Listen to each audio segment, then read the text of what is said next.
Hello and welcome my dear students. It is the next video lesson of molecular basis of inheritance.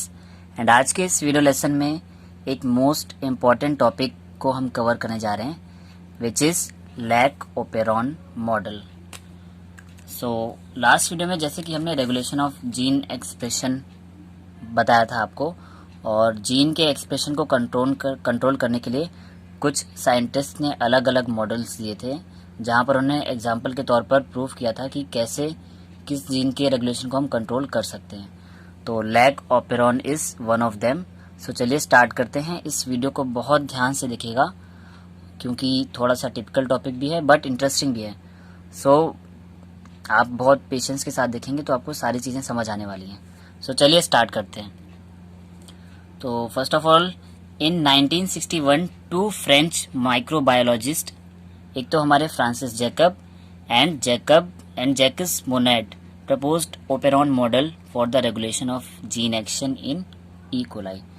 तो Jacob और Monod ने 1961 में E coli के अंदर ये मॉडल दिखाया कि कैसे ई कोलाई में जो लैक्टोज की जो मेटाबॉलिज्म है वो कंट्रोल की जा रही है, यानी कि वहाँ पे जो जीन का रेगुलेशन है वो कंट्रोल किया जा रहा है.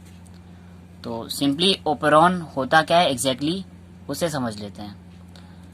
N operon is a part of genetic material or DNA which act as a single regulated unit having one or more structural genes. यानी सिंपली जो हमारा ओपेरॉन है वो डीएनए या किसी भी जेनेटिक मटेरियल का एक पार्ट हो सकता है. मीन्स एक पर्टिकुलर जीन हो सकता है जो कि एक सिंगल रेगुलेटेड यूनिट की तरह वर्क करेगा, यानी कि ये एक सेल्फ रेगुलेटिंग बॉडी होगी, ये खुद से रन कर रही होगी, इससे किसी आउटसाइडर की रिक्वायरमेंट नहीं होगी. तो बेसिकली डीएनए या जेनेटिक मटेरियल का वो पार्ट जो सेल्फ रेगुलेटेड हो, यानी कि खुद से रन कर रहा हो, उसे हम बोल सकते हैं ओपेरॉन. और यहाँ पे कई टाइप के स्ट्रक्चरल जीन्स हमको देखने को मिलते हैं, like operator gene, promoter gene and regulator gene. तो इन सारे जीन्स को अभी हम इस वीडियो में पढ़ने वाले हैं. तो जैकब और मोनेड ने जो स्टडी की उसके अकॉर्डिंग इन्होंने दो टाइप के ओपेरॉन्स देखे. पहला तो था इंड्यूसिबल ओपेरॉन, ठीक है, और दूसरा था रिप्रेसिबल ओपेरॉन. अब जैसा कि इनका नाम है इंड्यूसिबल, यानी कि ये किसी भी मेटाबॉलिक प्रोसेस को इंड्यूस कर रहे होंगे, और जो रिप्रेसिबल हैं वो किसी भी मेटाबॉलिक प्रोसेस को स्टॉप कर रहे होंगे.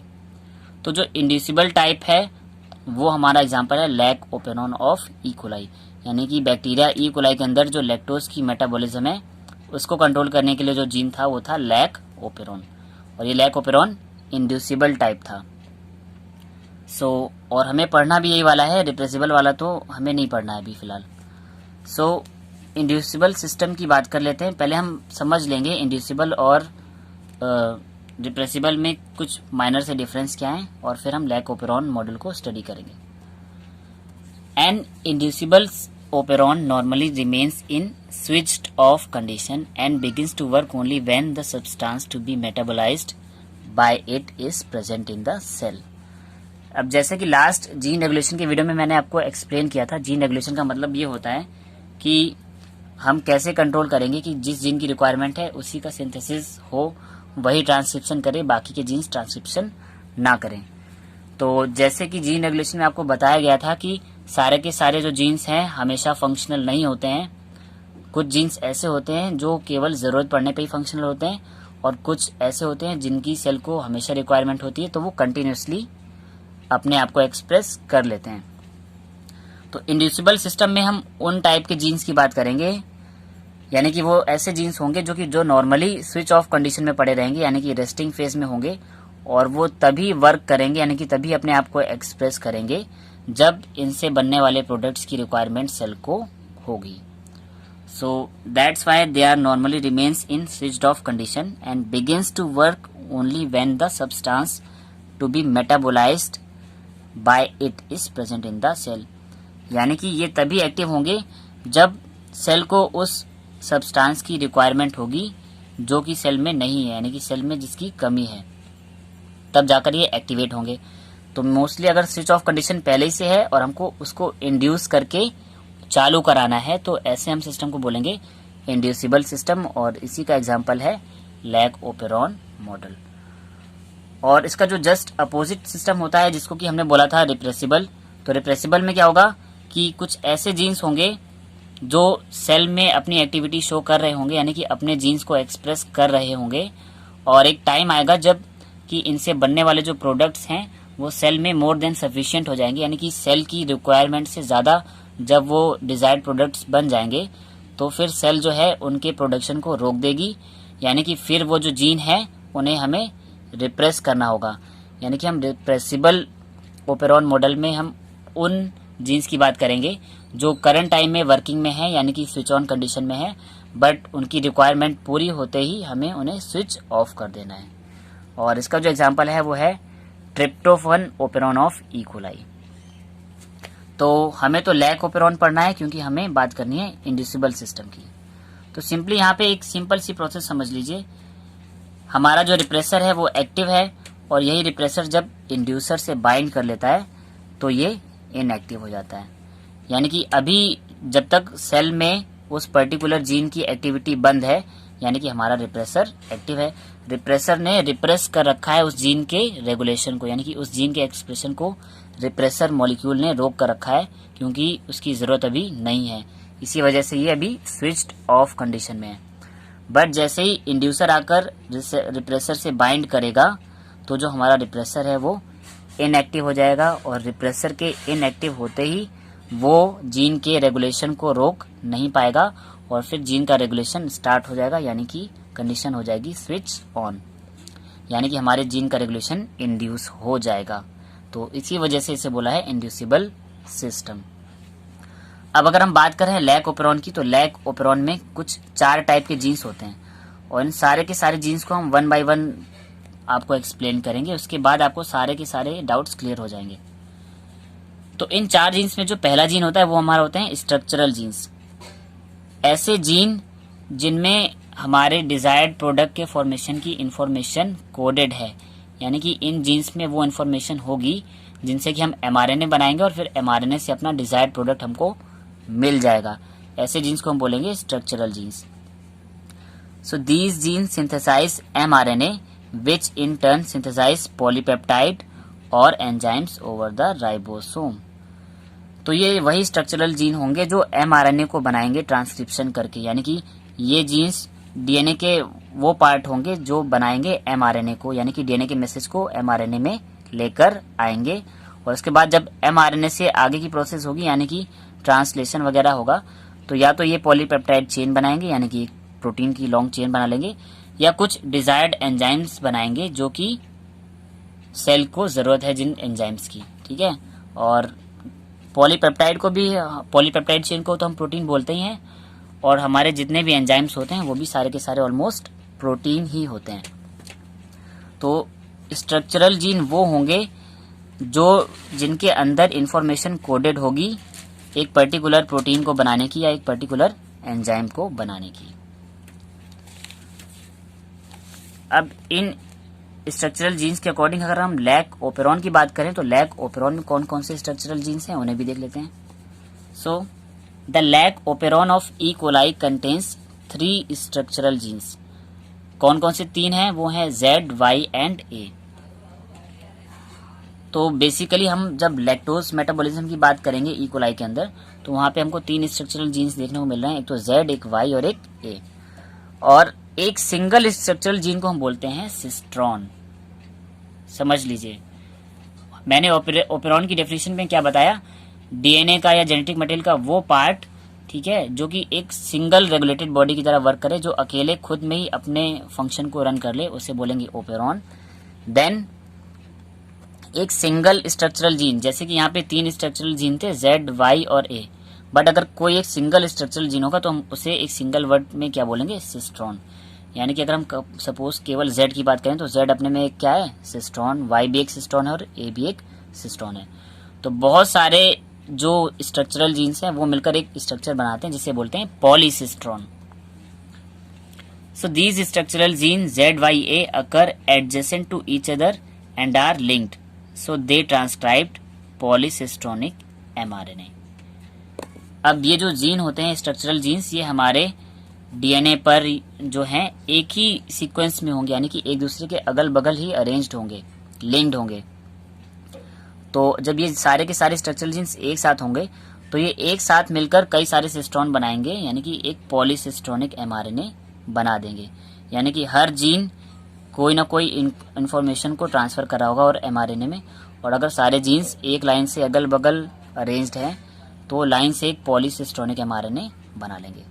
अब पॉलीसिस्टोनिक एमआरएनए का मीनिंग समझ लीजिए, single mRNA with all structural genes, यानी कि एक सिंगल एमआरएनए ऐसा बनेगा डीएनए से निकलकर जिसमें वो सारे के सारे स्ट्रक्चरल जीन प्रेजेंट होंगे, Z, Y और A। क्योंकि जब तीनों जीन साथ में अगल बगल लोकेट होंगे तो ये साथ में ही एमआरएनए का फॉर्मेशन करेंगे, यानी कि ये तीनों के तीनों सिस्टोन साथ में अगले एमआरएनए की मॉलिक्यूल में ट्रांसफर हो जाएंगे और पॉलीसिस्टोनिक एमआरएनए बना लेंगे। यानी कि ऐसा एमआरएनए जहाँ पे मोर देन वन सिस्टोन हो। देखिए यहाँ पे तीनों के तीनों सिस्टोन आ जाएंगे, Z भी आ जाएगा, Y भी आ जाएगा और A भी आ जाएगा। So these three cystone Z, Y, A help in the synthesis of 3 enzymes। अब जैसा कि बताया ना कि ये जो सिस्टोन थे, यानी कि जो पर्टिकुलर जीन थे, ये एक पर्टिकुलर इन्फॉर्मेशन के लिए बने होंगे। तो वो क्या इन्फॉर्मेशन है, इनके अंदर जो इन्फॉर्मेशन है ये पर्टिकुलर, मैंने बोला था ना, या तो ये किसी पॉलीपेप्टाइड चेन की इन्फॉर्मेशन रख रहे होंगे या किसी एंजाइम की इन्फॉर्मेशन रख रहे होंगे। तो इन तीनों में, यानी कि Z जीन, Y जीन और A जीन, यानी कि तीनों के तीनों सिस्टोन्स में 3 अलग अलग एंजाइम्स के बनाने की इंफॉर्मेशन कोडेड है। तो जो पहला है हमारा Z वाला सिस्टोन, जो सिस्टोन Z है वो बनाएगा बीटा गैलेक्टोसाइडेज, ठीक है। और ये बीटा गैलेक्टोसाइडेज एंजाइम का क्या फंक्शन होता है, it breaks lactose into glucose and galactose. यानी बीटा गैलेक्टोसाइडेज जो है लैक्टोज को ग्लूकोज और गैलेक्टोज में तोड़ सकता है, ब्रेक डाउन कर सकता है। तो सिंपली हम बोल सकते हैं कि अगर हमने लैक्टोज लिया है, हमारे सेल के अंदर लैक्टोज प्रेजेंट है और हमें उससे एनर्जी बनानी है, तो ये जो बीटा गैलेक्टोसाइडेज एंजाइम है जो कि लैक ओपेरॉन के Z सिस्टोन से आया हुआ जीन है, वो क्या करेगा, Z सिस्टोन से बना हुआ एक एंजाइम है, वो सिंपली लैक्टोज को ग्लूकोज और गैलेक्टोज में कन्वर्ट करने में हेल्प करेगा। और जैसे ग्लूकोज बन जाएगा यानी कि सेल वहां से एनर्जी प्रिपेयर कर सकती है। तो सिंपली जो बीटा गैलेक्टोसाइडेज है वो किससे बन रहा है, कौन से सिस्टोन से बन रहा है, लैक Z से। यानी कि लैक Z में जो इन्फॉर्मेशन थी that was for the formation of beta galactosidase enzyme. ऐसे लैक Z के बाद जो अगला सिस्टोन है वो है Y, और Y सिस्टोन में जो इन्फॉर्मेशन है वो अगले एंजाइम के लिए है, और वो अगला एंजाइम है लैक्टोज परमिएज। और लैक्टोज परमिएज जैसा कि मतलब है, लैक्टोज से मतलब आएगा लैक्टोज का, और परमिएज यानी कि परमिएबल कर लेगा, यानी कि ऐसा एंजाइम जो सेल को लैक्टोज की एंट्री के लिए परमिएबल कर ले। So it helps in the entry of lactose in the cell from outside. और लैक्टोज परमिएज कौन से सिस्टोन यानी कि किस जीन के इन्फॉर्मेशन से आ रहा है, लैक Y जीन की वजह से। तो यहाँ पर जो लैक्टोज परमिएज है वो सेल को लैक्टोज को सेल के अंदर आने में हेल्प करेगा। और जो लास्ट हमारा जो एंजाइम है वो बनेगा लैक A से, यानी कि लास्ट वाले सिस्टोन A से, जिसे हम बोलेंगे ट्रांस एसिटाइलेज। और ये कुछ नहीं करेगा, it transfer an acetyl group from acetyl coenzyme A to beta galactosidase. यानी कि ये जो अपना एसिटिल ग्रुप है इसको एसिटिल कोएंजाइम A से उठाकर बीटा गैलेक्टोसाइडेज में ट्रांसफर कर देगा। और जैसे ही एसिटिल कोएंजाइम A से बीटा गैलेक्टोसाइडेज में अपना एसिटिल ग्रुप ये इसलिए ट्रांसफर करेगा ताकि यहाँ पर भी एनर्जी फॉर्मेशन हो सके। तो इस जीन को बोला है लैक A। तो ओवरऑल अगर हम बात करें तो ये तीनों की तीनों जो एंजाइम्स हैं, बीटा गैलेक्टोसाइडेज, लैक्टोज परमिएज और ट्रांस एसिटाइलेज, ये तीनों की तीनों एंजाइम लैक्टोज की मेटाबॉलिज्म को ई कोलाई सेल के अंदर कंट्रोल कर रहे हैं। एक सेल के अंदर लैक्टोज को लाएगा और बाकी के जो दो एंजाइम हैं उस लैक्टोज को ब्रेक डाउन करेंगे ग्लूकोज में, और फिर उससे बनाएंगे सेल के अंदर एनर्जी।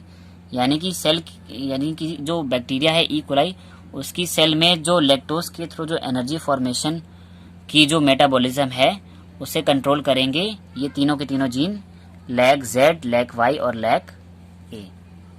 तो इस तरह से हम बोल सकते हैं जो लैक ओपेरॉन है ये एक पर्टिकुलर सिंगल सस्टेनिंग बॉडी है, यानी कि ये खुद से रेगुलेट हो रहा है बिना किसी अदर फैक्टर के थ्रू। और यहीं से हम जीन के एक्सप्रेशन को देख पाते हैं कि जो लैग जेड जीन है वो बना रहा है बीटा गैलेक्टोसाइडेज, जो लैग वाई जीन है वो लैक्टोस्पर्मिनेज को बना रहा है, और जो लैग ए जीन है वो ट्रांस एसिटाइलेज को प्रिपेयर कर रहा है।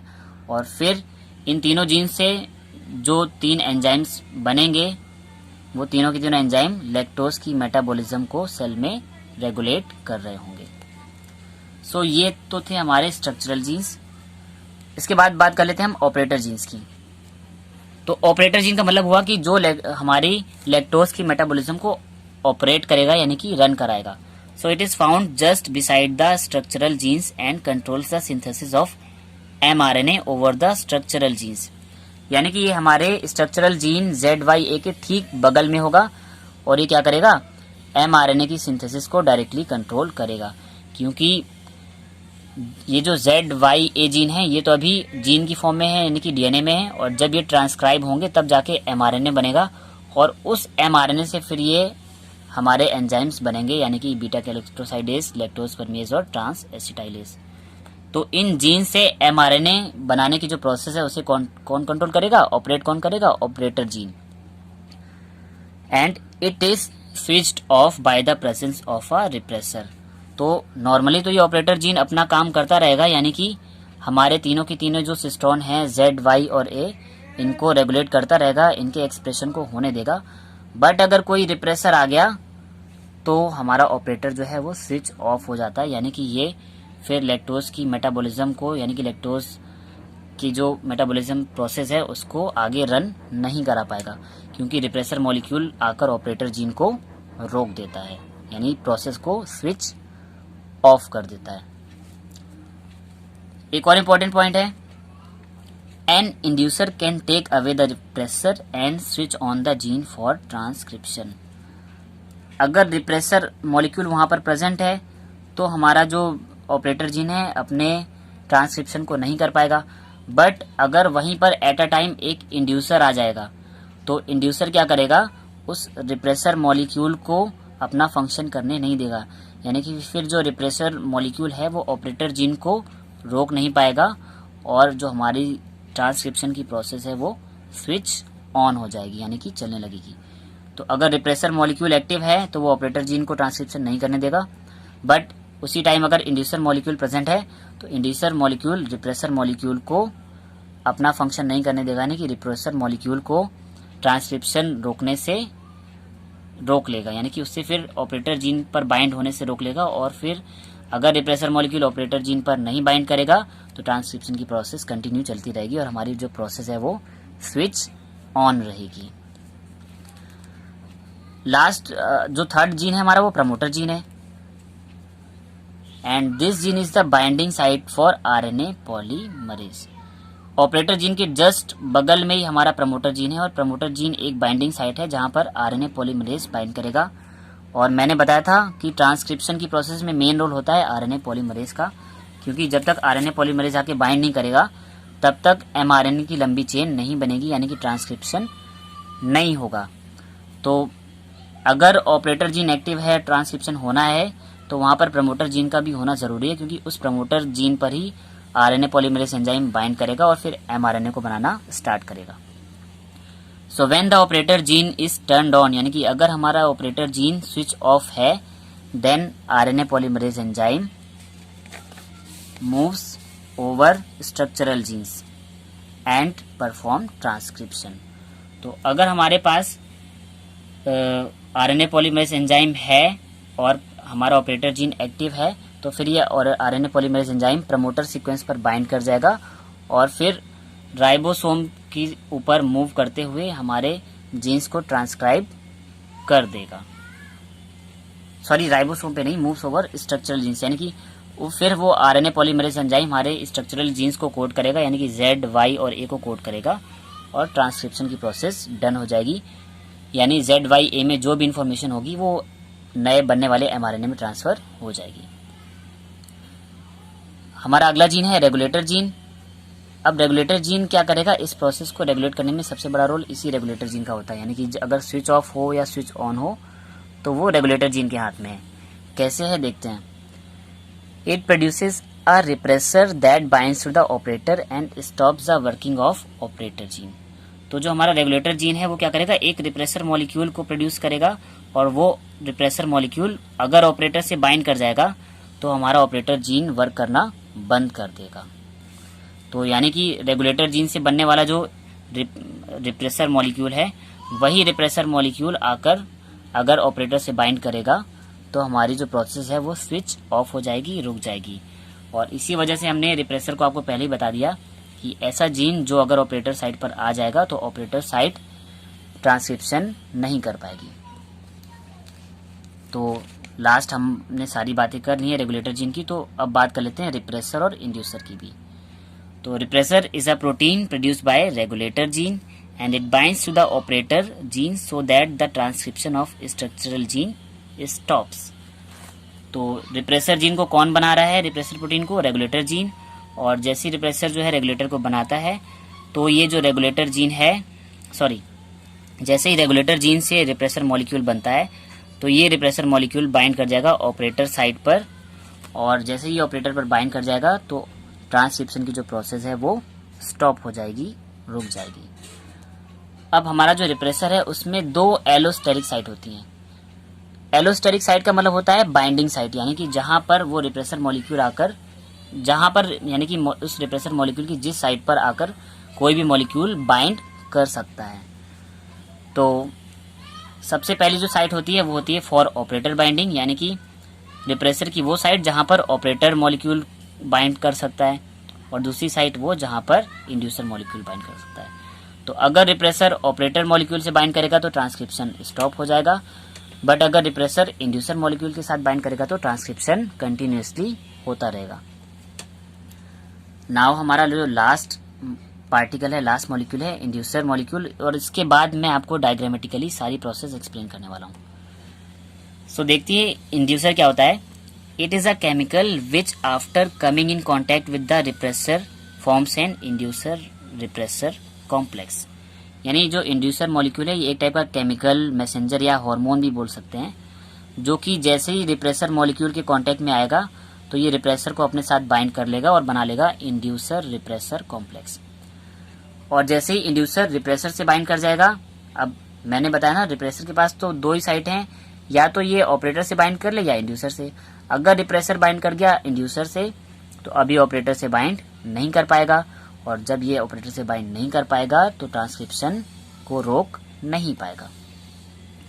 So this complex can not bind with operator gene and thus switched on. यानी कि जब इंड्यूसर और रिप्रेसर कॉम्प्लेक्स बन जाएगा तो अब हमारा जो मॉलिक्यूल है वो ऑपरेटर जीन से बाइंड नहीं कर पाएगा। Repressor complex molecule inducer repressor का जो कॉम्प्लेक्स है अब ये ऑपरेटर जीन से बाइंड नहीं करेगा और हमारी जो प्रोसेस रुकेगी नहीं, कंटिन्यूसली चलती रहेगी, यानी कि हमेशा के हमेशा स्विच डाउन कंडीशन में रहेगी। And the inducer for the lac operon is allolactose. तो इस लैक ओपेरॉन में जो इंड्यूसर मॉलिक्यूल देखा गया है वो कौन सा है, एलोलैक्टोज। और ये एक टाइप का आइसोमर है लैक्टोज का, मीन्स इसकी जो केमिकल कंपोजिशन है वो सिमिलर है बिल्कुल इंड्यूसर मॉलिक्यूल की तरह ही। मतलब इसकी जो एलोलैक्टोज की जो कंपोजिशन है बिल्कुल लैक्टोज की तरह ही सिमिलर है, बट ये इसका आइसोमर है, इसलिए इसका जो नाम है एलोलैक्टोज है। आइसोमर का मतलब होता है स्ट्रक्चरल फॉर्मूला थोड़ा सा डिफरेंस होगा, इस वजह से एलोलैक्टोज बोला गया है। तो लैक ओपेरॉन में जो हमारा रिप्रेसर मॉलिक्यूल है, जो इंड्यूसर मॉलिक्यूल है वो है एलोलैक्टोज।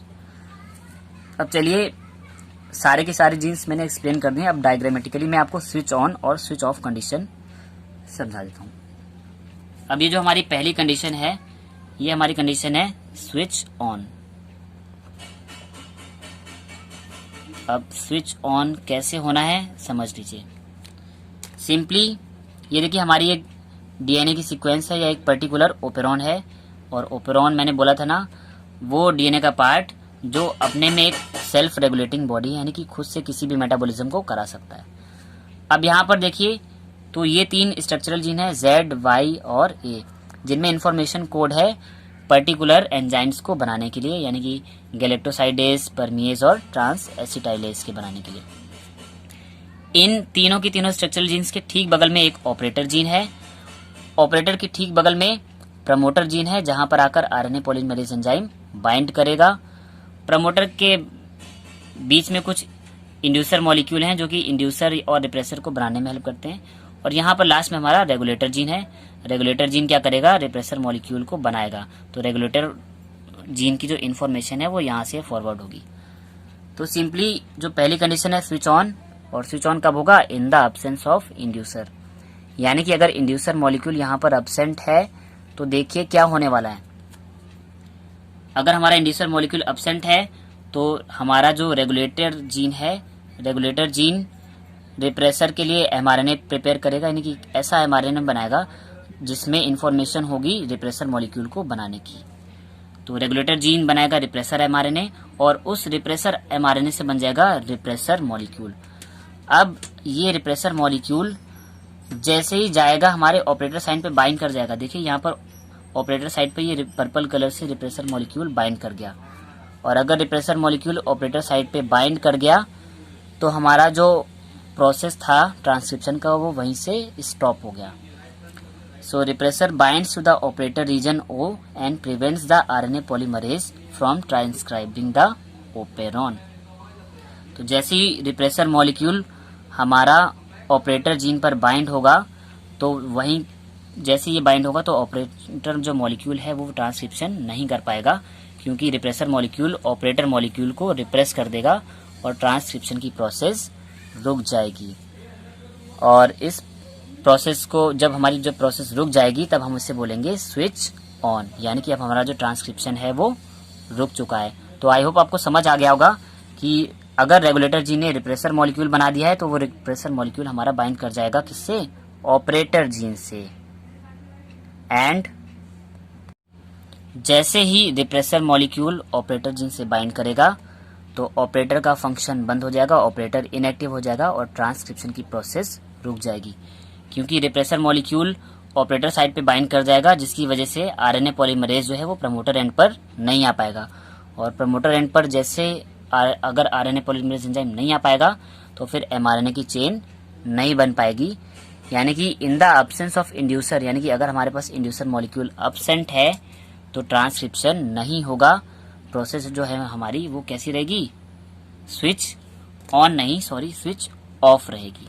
ओके, क्योंकि ऑपरेटर मॉलिक्यूल पे रिप्रेसर बाइंड कर गया तो अब प्रोसेस हमारी रुक गई, प्रोसेस आगे नहीं बढ़ेगी। So now the process is switch of.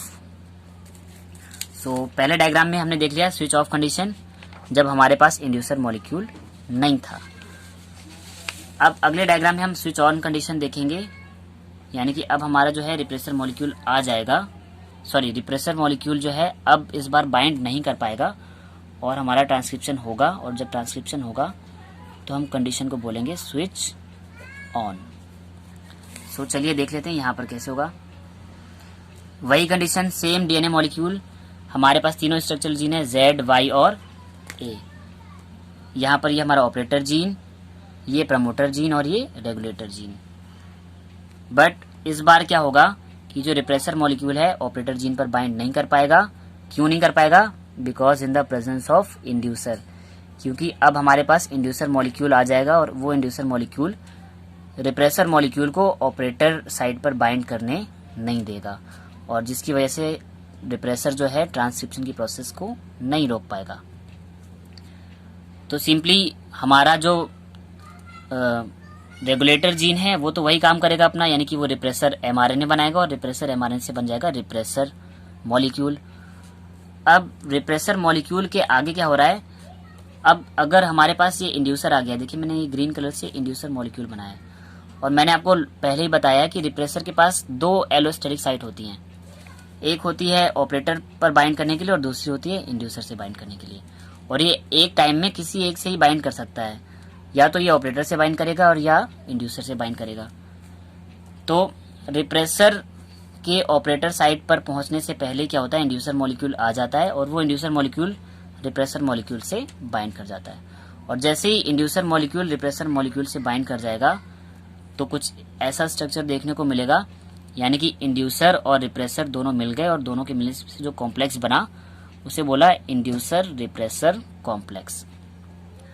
और इस इंड्यूसर रिप्रेसर कॉम्प्लेक्स के बनने की वजह से अब जो रिप्रेसर है हम इसे क्या बोल सकते हैं, इनएक्टिव रिप्रेसर, क्योंकि जब रिप्रेसर इंड्यूसर से बाइंड नहीं था तब ये एक्टिव था और ये डायरेक्टली जाकर ऑपरेटर साइड पर जुड़ गया था और इसने ट्रांसक्रिप्शन को रोक दिया था। लेकिन जैसे ही इंड्यूसर आकर रिप्रेसर मॉलिक्यूल से बाइंड कर गया तो हमारा जो रिप्रेसर है वो हो गया इनएक्टिव, यानी कि अब ये ऑपरेटर साइड पर बाइंड नहीं करेगा। और जब ऑपरेटर साइड पे बाइंड नहीं करेगा तो हमारे जो तीनों के तीनों सिस्टोन थे Z, Y और A, ठीक है, ये ट्रांसक्रिप्शन कर लेंगे, क्योंकि जब ऑपरेटर पर रिप्रेसर जीन नहीं आएगा तो तुरंत क्या होगा, RNA polymerase enzyme promoter site पर आ जाएगा और वो आरएनए पॉलीमरेज एंजाइम इन तीनों जीन्स के ऊपर रन करके एक नया एमआरएनए बना देगा और उस एमआरएनए में इन तीनों के तीनों Z, Y और A तीनों जीन्स की इन्फॉर्मेशन कोडेड होगी। तो यानी कि अब इन तीनों जीन्स से ट्रांसक्रिप्शन होगा, यानी कि लैक्टोज एमआरएनए बनेगा, यानी कि ऐसा एमआरएनए जहाँ पे लैक्टोज की मेटाबॉलिज्म को कंट्रोल करने वाले जीन्स प्रेजेंट होंगे। अब जैसे ये एमआरएनए आगे ट्रांसलेशन करेगा यानी कि प्रोटीन्स बनाएगा, तो वो प्रोटीन्स कौन सी होंगी, बीटा गैलेक्टोसाइडेज एंजाइम जो कि लैक Z से बनेगा, और परमिएज एंजाइम जो कि लैक Y से बनेगा, और ट्रांस एसिटाइलाइज एंजाइम जो कि लैक A से बनेगा। और ये तीनों के तीनों एंजाइम्स मिलके लैक्टोज की मेटाबॉलिज्म को ई कोलाई की सेल के अंदर कंटिन्यूसली रन कराते रहेंगे। और जब हमारी प्रोसेस कंटिन्यूसली चलेगी तो हम इसे बोल देंगे स्विच ऑन कंडीशन। तो देखा, जब इंड्यूसर मॉलिक्यूल प्रेजेंट था तो उसने रिप्रेसर को ऑपरेटर पर बाइंड करने नहीं दिया, यानी कि इंड्यूसर मॉलिक्यूल ने हमारे ट्रांसक्रिप्शन की प्रोसेस को इंड्यूस कराया और ट्रांसक्रिप्शन होने लगा। और जब इंड्यूसर मॉलिक्यूल एब्सेंट था तो फिर इंड्यूसर मॉलिक्यूल के ना होने की वजह से रिप्रेसर मॉलिक्यूल ऑपरेटर साइड पर बाइंड कर गया और ट्रांसक्रिप्शन की प्रोसेस रुक गई। तो जब ट्रांसक्रिप्शन की प्रोसेस रुक गई तो स्विच ऑफ कंडीशन, और जब चल रही है तो switch on condition. So student, आज की वीडियो में इतना ही। आई होप कि आपको लैक ओपेरॉन का पूरा कॉन्सेप्ट क्लियर समझ आ गया होगा। सो ये वीडियो आपको कैसा लगा प्लीज़ कमेंट करके बताएं, और अगर ये वीडियो आपको पसंद आया है तो इसे लाइक करें और ज़्यादा से ज़्यादा स्टूडेंट्स तक शेयर करें, ताकि जितने भी स्टूडेंट्स हैं वो अपने सारे के सारे डाउट्स को क्लियर कर लें। एंड अगर आपने चैनल को सब्सक्राइब नहीं किया है तो चैनल को सब्सक्राइब कर लें और बेल आइकन को भी प्रेस कर लें, ताकि आने वाले इंपॉर्टेंट वीडियोस की नोटिफिकेशन आपको टाइमली मिलते रहें। एंड मोस्ट इम्पॉर्टेंट, जो इसके पहले लास्ट वीडियो था जहाँ पे मैंने लैक ओपेरॉन पढ़ाने से पहले मैंने आपको बताया था कि आपको जीन एक्सप्रेशन का मतलब समझ में आना चाहिए, तो लास्ट वीडियो में मैंने रेगुलेशन ऑफ जीन एक्सप्रेशन को डिफाइन किया था। सो अगर वो वीडियो आपने मिस कर दिया है तो डिस्क्रिप्शन बॉक्स पर दिए गए लिंक पर क्लिक करके आप रेगुलेशन ऑफ जीन एक्सप्रेशन वाला वीडियो भी देख सकते हैं।